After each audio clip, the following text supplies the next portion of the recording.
Everybody out there in the Craft Chest Nation, I Craft Chest here, and here it is finally, the reveal of something I won back in the year 2021 from PoppaT. And PoppaT, I do apologize that this is the first time that I'm actually making a video on this.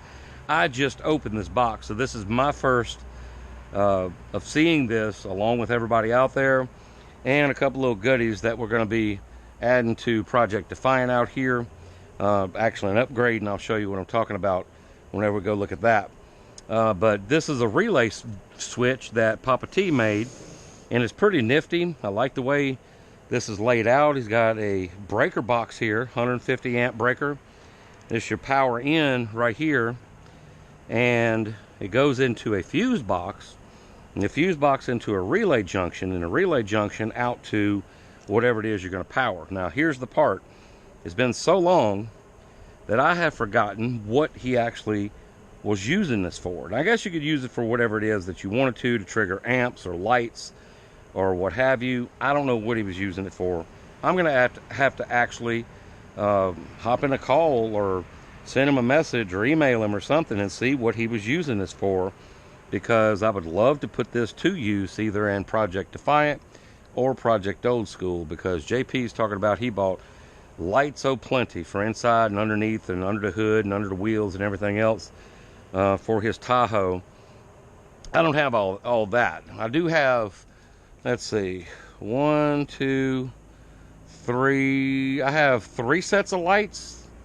One of them's not even installed, and some headlight lights, but that can be integrated into the headlights, so that's not a big deal. So I don't know if I would actually use 1, 2, 3, 4, 5. Maybe I would. I don't know, of these relays and outputs and all that, but I need to find out what the actual function is. But very well built. Thank you very much, PoppaT. And I am sorry it's been since April of 2021 since this has been at my house, but as you can see, I've been storing it in a nice, it's just like you gave it to me. It's been in this box in a nice cool dry spot, so it hasn't rusted or degraded or anything like that. Now let's move on to this. Oh yeah, look at this. This is a 20-way V-gate made out of aluminum, very lightweight. Has the Allen heads on here. I love the way they have the 0 gauge. What is this? 4 gauge, 0 gauge, and double 0. And I don't know if there's any sleeves that are made. I don't know if that's what these shims are for. I have to actually look at that. It does come with little lock washers for the Phillips heads, but these could be put to use for the lights, and we will be using these. I like this. Plus it has this for larger pieces. You can actually probably get 8 gauge, maybe a 4 gauge with a smaller head lug on this, which I'm not going to be using all that, but I will be using the 0 gauge. And there's 2 of each, 2 0, 2 double aughts on here. So yeah, and let me show you what we're going to be putting this on and why.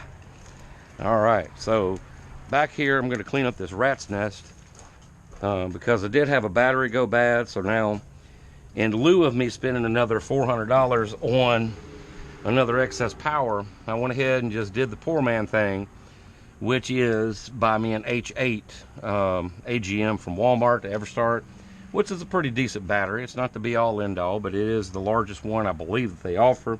Is it H8? Yes, H8. And what we're going to be doing is, in lieu of me getting all of my electrical situated, which that's the basic thing that I need, either more excess power, super cap banks, or switch over to a headway bank. And I believe that may be where we go, but I don't want to digress too much on that. But we're going to be taking these off, which these have served me well for what they are, but it's time for it to go away. It's time for me to change all this out also and go to something that's more practical, like this right here. All right, and that's going to allow me to get rid of this rat's nest that I put together after I changed the battery out and had just pulled stuff apart. You know how you get. You just go breaking stuff apart and then putting it back together just so it's functional. And this is going to really help us clean this up. I'm going to be putting these on here. And I like these terminals. I do. I like these blocks, but here's the flaw. See how this was kicked to the side? You can only tighten it up inside of here. So if you have a post that's countersunk, you can't tighten it up unless you kick it to the side like this. And even then, it doesn't get as tight as I feel comfortable with.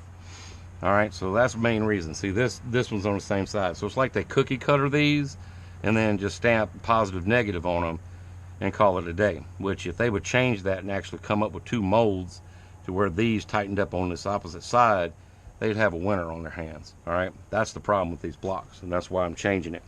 And this will be much cleaner. I like it. And we can get all of our lights. We'll have these lights, rock lights, and inside I think I have a set of lights. Oh no, they're tied in with the rock lights. And then we have some lights that go on the headlights, but once again that can tie into the actual headlight system itself. And I believe that's it. And I know a lot of people's probably like, I spy something that don't make any sense. What is that? Craft Chest, how come you got like 9 positives over there and you got 1 negative? Well, very simply, this negative is to this battery, this positive is to this battery, going from here, hooking these up together. Now, all those positives are going to these amps, and then all the negatives are the white cables at the back, and they're going actually to the chassis, and I mean they are to the chassis of the car. Big ass bolts, nice snug, got them dimethyl, whatever you call dielectric grease. I'm gonna get it out there in a second. Dimethyl, what? Anyway, those are actually to the chassis, because I know a lot of people, they go negative to the batteries. I ain't never been cool with that. I don't know why. Since I have learned car audio back in the 80s, I was always told that the most efficient way to ground an amp is to the chassis of the car, and run your positive to the battery, make sure your battery has an awesome ground. And that's the reason why. So this battery actually should have more grounds coming out of it, so it can work more efficiently, but it's only got the dual leads. That's what those are, coming from the alternator in. It's got the 0 gauge here going to the chassis. And actually, I'm sorry, I'm wrong. This one's the same way. So everything from negatives is going to the chassis. So I've got a chassis mount down here for battery. They're on their own ground down here. So there you go. That's why. That's how I have it hooked up. And I know that may be unique to a lot of people, but that's how I've always been told to do it since way back, and I've never had any issues with it. Yeah, never had any motor noise or anything like that. I've always been told, keep it separated. Power on one side, leads on the other side, and don't ever change it. So all my leads are over here, all my power and grounds over here. It's like the car split right down the middle. And there you go. And I don't know if y'all can see that, but there's the U18s up there. And we need to get some things cleaned up. It looks like we have some buildup of bugs, and what is that down in there? I don't even know what that is. But anyway, I digress. Off of there. So, yeah, we got to get her ready for scraping the coast coming up in about a month.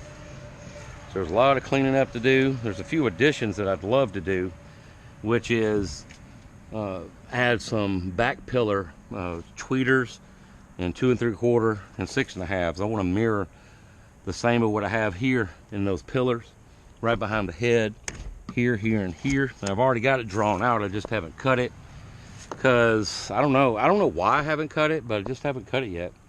And so yeah, there you go. And then we do have the new baffles. Uh-oh, what is this? It's always screaming. What the heck? Why? Every time I make a video, there's some nonsense. But anyway, we have the new baffles in right here. And lights are still working. Yep.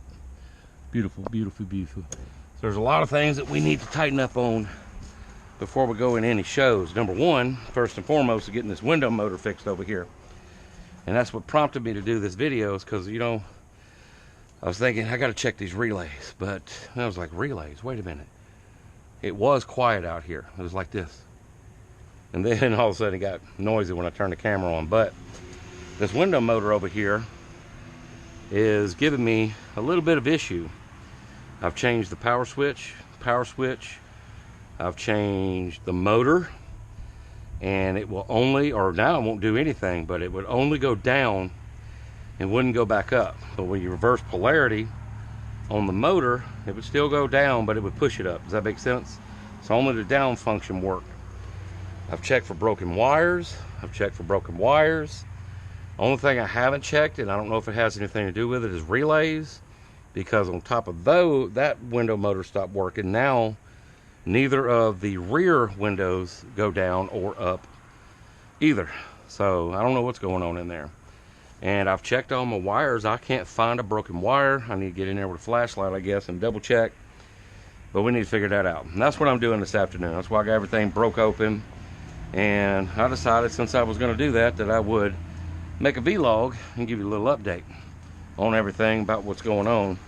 I got to get all this piled. I've just been throwing stuff in the pile while I've been working on this and other little things. But Project Old School, about ready. All the pieces are cut and just got to wait on the flush trim bit so I can come back through here. I'm going to put everything where it needs to be and get rid of all these little 1/16 and 1/8 of an inch offs here and here.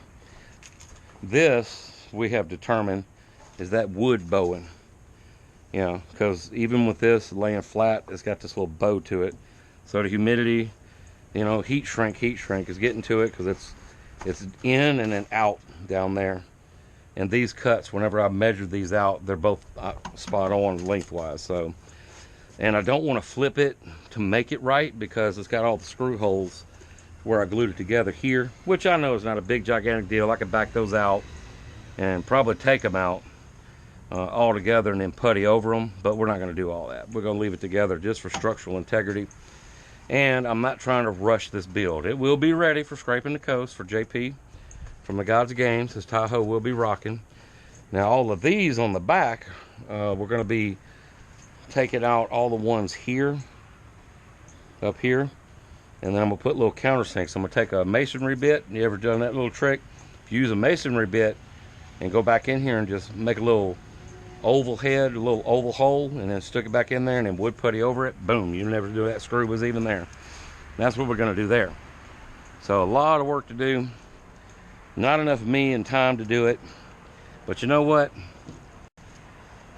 I'm not going to be rushing it and making mistakes, which I'm probably going to make mistakes anyway. I'm just going to do what I can do when I can do it and be done with it. All right, and there you go. PoppaT, hope to see you at Scraping the Coast. Maybe I'll be rocking your relay box if I can figure out what to do with it. And if you see this, shoot me an email, craftchest@hotmail.com, and let me know what this thing does. All right, yeah, there you go. Or put it in the comments if you want to put it in the comments. Either way, hit me up on my MySpace or whatever. Did I say MySpace? All right, let's put this up. You go put it back in a nice, cool, dry spot and preserve it. Yeah. And there we go. And then call it a day. Got to go fix this window motor. And then, yeah, then I'll be happy. It's kind of weird. The driver's side window is the only one that works. I don't know if it's on its own relay or what. Scratch to the bind, go out there and have some fun. Woo!